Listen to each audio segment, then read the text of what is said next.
Item ಯಾವುದೇ ಇರಲಿ try ಮಾಡಿ ಆಚಿ ಚಿಕನ್ ಮಸಾಲಾ.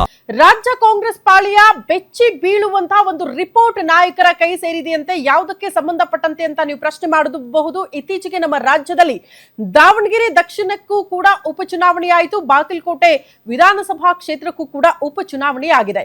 ಎರಡು ಕ್ಷೇತ್ರಗಳಿಗೆ ಸಂಬಂಧಪಟ್ಟಂತೆ ರಾಜ್ಯ ಕಾಂಗ್ರೆಸ್ ನಾಯಕರ ಕೈ ಸೇರಿದೆಯಂತೆ ಒಂದು ರಿಪೋರ್ಟ್.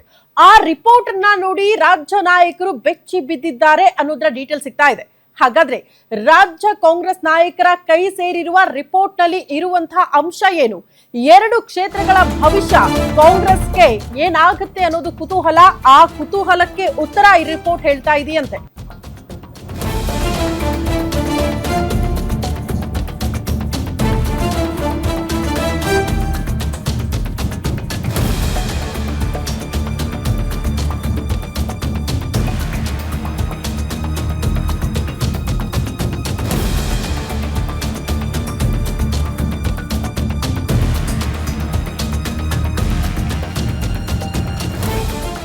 ಇದು ಕಾಂಗ್ರೆಸ್ಗೆ ಸಂಬಂಧಪಟ್ಟಂತಹ ಸುದ್ದಿ.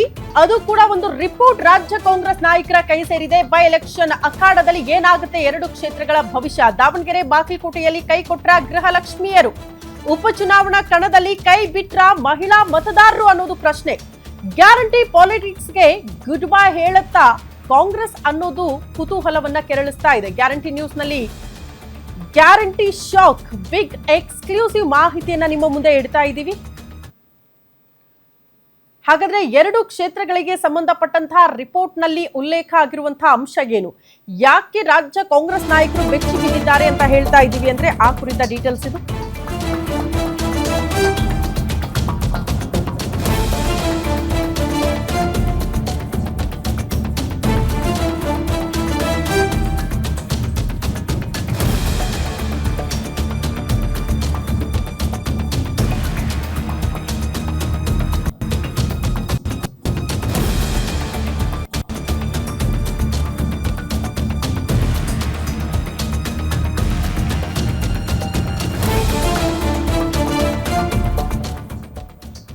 ಕಾಂಗ್ರೆಸ್ ಕೈ ಸೇರಿದೆ ಬೈ ಎಲೆಕ್ಷನ್ ಮತಗಟ್ಟೆಯ ರಿಪೋರ್ಟ್. ಏನಿದೆ ಆ ರಿಪೋರ್ಟ್ ನಲ್ಲಿ ಅಂತ ರಿಪೋರ್ಟ್ ನೋಡಿ ಕಾಂಗ್ರೆಸ್ ನಾಯಕರೇ ಫುಲ್ ಶಾಕ್ ಆಗಿದ್ದಾರಂತೆ, ದಂಗಾಗಿ ಹೋಗಿದ್ದಾರೆ. ಕಾಂಗ್ರೆಸ್ ಗ್ಯಾರಂಟಿಗೆ ಸಿಕ್ಕಿಲ್ಲ ಗೃಹಲಕ್ಷ್ಮಿಯರ ಓಟ್. ಬಹುತೇಕ ಕಡೆ ಅಸಮಾಧಾನ ಇತ್ತು, ದುಡ್ಡು ಬರ್ತಾ ಇಲ್ಲ ಅಂತ. ಅದನ್ನ ತೋರಿಸ್ಬಿಟ್ರಾ ಎಲೆಕ್ಷನ್ ಹೊತ್ತಲ್ಲಿ ಅನ್ನೋದು ಪ್ರಶ್ನೆ. ಕಾಂಗ್ರೆಸ್ ಗ್ಯಾರಂಟಿ ಪಡೆದು ಬಿಜೆಪಿ ಮಹಿಳೆಯರು ಅಂದ್ರೆ ಬಿಜೆಪಿಗೆ ಮಹಿಳೆಯರು ಓಟ್ ಹಾಕಿದ್ದಾರೆ ಅನ್ನುವಂತಹ ರಿಪೋರ್ಟ್ ಅಂತೆ. ನಾಯಕರ ಕೈ ಸೇರಿದೆ ಬೈ ಎಲೆಕ್ಷನ್ ಮತಗಟ್ಟೆಯ ರಿಪೋರ್ಟ್. ಆ ರಿಪೋರ್ಟ್ ನಲ್ಲಿ ಎರಡು ಕ್ಷೇತ್ರಗಳ ನಾರಿ ಶಕ್ತಿ ಯಾವ ಪಕ್ಷದ ಕಡೆಗೆ ಶಕ್ತಿ ತೋರಿಸಿರಬಹುದು ಅನ್ನುವಂತಹ ಪ್ರಶ್ನೆಗೆ ಬಿಜೆಪಿ ಕಡೆಗೆ ವಾಲಿದ್ದಾರೆ ಗೃಹಲಕ್ಷ್ಮಿಯರು. ಗೃಹಲಕ್ಷ್ಮಿಯರಿಗೆ ಪ್ರತಿ ತಿಂಗಳು 2,000 ಕೊಡ್ತಾ ಇದೆ. ನಾರಿ ಶಕ್ತಿ ಅಂತ ಅಂದ್ರೆ ಒಂದ್ ಕಡೆ ಉಚಿತ ಬಸ್ ಪ್ರಯಾಣ, ಮತ್ತೊಂದು ಕಡೆ ತಿಂಗಳಾದ್ರೆ ಅಕೌಂಟ್ಗೆ 2,000 ರೂಪಾಯಿ ಹಾಕ್ತಾ ಇದೀವಿ. ಹಂಗಾಗಿ ಗೃಹಲಕ್ಷ್ಮಿಯರು ನಮ್ಮ ಕಡೆಗೆ ಇದ್ದಾರೆ ಅಂತ ಕಾಂಗ್ರೆಸ್ ನಾಯಕರು ಭಾವಿಸಿದ್ರು. ಬಟ್ ಹಂಗಿಲ್ಲ ಪರಿಸ್ಥಿತಿ ಅಂತ. ಕಾರಣ ಗೃಹಲಕ್ಷ್ಮಿಯರು ಇಲ್ಲಿಯ ಗ್ಯಾರಂಟಿ ಪಡ್ಕೊಂಡ್ರು ಕೂಡ ಬಿಜೆಪಿಗೆ ಜೈಕಾರ ಹಾಕಿದ್ದಾರೆ ಎನ್ನುವಂತಹ ರಿಪೋರ್ಟ್ ನೋಡಿ ರಾಜ್ಯ ಕಾಂಗ್ರೆಸ್ ನಾಯಕರೇ ದಂಗಾಗಿ ಹೋಗಿದ್ದಾರೆ ಎನ್ನುವುದರ ಡೀಟೇಲ್ ಸದ್ಯ ಸಿಗ್ತಾ ಇದೆ.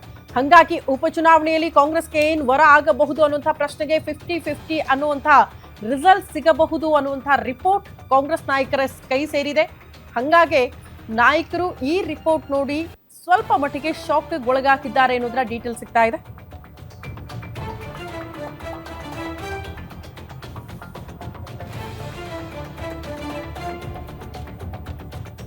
ಈ ಬಗ್ಗೆ ಮತ್ತಷ್ಟು ಡೀಟೇಲ್ಸ್ ಅನ್ನ ಕೊಡ್ತಾ ಹೋಗ್ತಾರೆ political bureau head Maruti Pavagada ನೇರ ಸಂಪರ್ಕದಲ್ಲಿ ಜಾಯಿನ್ ಆಗ್ತಿದ್ದಾರೆ. ಮಾರುತಿ, ಅತಿ ದೊಡ್ಡ ಶಕ್ತಿಯಾಗಿದ್ದು ಕಾಂಗ್ರೆಸ್ ಪಾಳೆಯಕ್ಕೆ ನಾರಿ ಶಕ್ತಿ ಅಂತ. ಕಾರಣ ನಾವು ಮಹಿಳೆಯರಿಗಾಗಿ ತಂದಿರುವಂತಹ ಗ್ಯಾರಂಟಿಗಳು ನಮ್ಮ ಕೈ ಹಿಡಿಬಹುದು, ಅದು ವರದಾನ ಆಗಬಹುದು ಅಂತ ಕಾಂಗ್ರೆಸ್ ನಾಯಕರು ಅಂದ್ಕೊಂಡಿದ್ರು. ಬಟ್ ಯಾಕೋ ರಿಸಲ್ಟ್ ಉಲ್ಟಾ ಆಗೋಂಗ್ ಕಾಣಿಸುತ್ತೆ ಅಂತ. ಏನಿದೆ ರಿಪೋರ್ಟ್ ನಲ್ಲಿ, ಯಾಕೆ ಕಾಂಗ್ರೆಸ್ ನಾಯಕರು ದಂಗಾಗಿದ್ದಾರೆ ಅಂತ? 2023 ವಿಧಾನಸಭಾ ಚುನಾವಣೆಯಲ್ಲಿ ಶತಾಯಗತೆಯ ರಾಜ್ಯದಲ್ಲಿ ಅಧಿಕಾರಕ್ಕೆ ಬರಲೇಬೇಕು ಅನ್ನುವಂತ ಒಂದು ಲೆಕ್ಕಾಚಾರವನ್ನು ಹಾಕಿ ಡಿ.ಕೆ. ಶಿವಕುಮಾರ್, ಸಿದ್ದರಾಮಯ್ಯ ಹಾಗೂ ರಾಜ್ಯ ಉಸ್ತುವಾರಿ ಸುರ್ಜೇವಾಲಾ ಅವರು ಈ ಗ್ಯಾರಂಟಿಗಳನ್ನ ಇಂಟ್ರೊಡ್ಯೂಸ್ ಮಾಡಿದ್ರು. ಅದರಲ್ಲೂ ಪಂಚ ಗ್ಯಾರಂಟಿಗಳಲ್ಲಿ ಬಹುಪಾಲು ಹೆಚ್ಚು ಗ್ಯಾರಂಟಿಗಳು ಮಹಿಳೆಯರ ಪರವಾಗಿ ಇದಾವೆ. ಹೀಗಾಗಿ ಅದು ಗೃಹಲಕ್ಷ್ಮಿ ಆಗಿರ್ಬೋದು, ಅದೇ ರೀತಿ ಶಕ್ತಿ ಯೋಜನೆ ಆಗಿರ್ಬೋದು, ಎರಡೂ ಯೋಜನೆಗಳು ಕೂಡ ನೇರವಾಗಿ ಮಹಿಳಾ ಮತದಾರರನ್ನ ಟಾರ್ಗೆಟ್ ಮಾಡಿ ಕಾಂಗ್ರೆಸ್ ನಾಯಕರು ಜಾರಿಯನ್ನ ಮಾಡಿದ್ದು. ಭರವಸೆಯನ್ನ ಕೊಟ್ಟರು. ಅದಾದ ಬಳಿಕ ಯಥಾವತ್ತು ಜಾರಿನೂ ಕೂಡ ಮಾಡಿದ್ರು.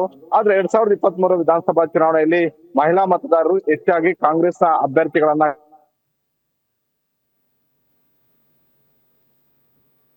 ಓಕೆ, ಸಂಪರ್ಕ ಸಾಧ್ಯ ಆಗ್ತಾ ಇಲ್ಲ. 2 ಕ್ಷೇತ್ರಗಳಿಗೆ ಸಂಬಂಧಪಟ್ಟಂತಹ ರಿಪೋರ್ಟ್ ರಾಜ್ಯ ಕಾಂಗ್ರೆಸ್ ನಾಯಕರ ಕೈ ಸೇರಿರೋದ್ರಿಂದ ಆ ರಿಪೋರ್ಟ್ ನಲ್ಲಿ ಬಹಳ ಸ್ಪಷ್ಟವಾಗಿ ಗೃಹಲಕ್ಷ್ಮಿಯರು ಕಾಂಗ್ರೆಸ್ ಕಡೆಗೆ ಇಲ್ಲ, ಬದಲಾಗಿ ಬಿಜೆಪಿಗೆ ಓಟ್ ಹಾಕಿದ್ದಾರೆ ಎನ್ನುವಂತಹ ಆಘಾತಕಾರಿ ಅಂಶ ಅದರಲ್ಲಿ ಉಲ್ಲೇಖ ಆಗಿದೆ ಅಂತ. ಹಂಗಾಗಿ ಮುಂದಿನ ದಿನಗಳಲ್ಲಿ ಇದನ್ನ ಹೆಂಗೆ ಕಾಂಗ್ರೆಸ್ ನಾಯಕರು ಸರಿ ಮಾಡ್ಕೊಳ್ತಾರೆ ಅನ್ನೋದನ್ನ ಕಾದ್ ನೋಡ್ಬೇಕು.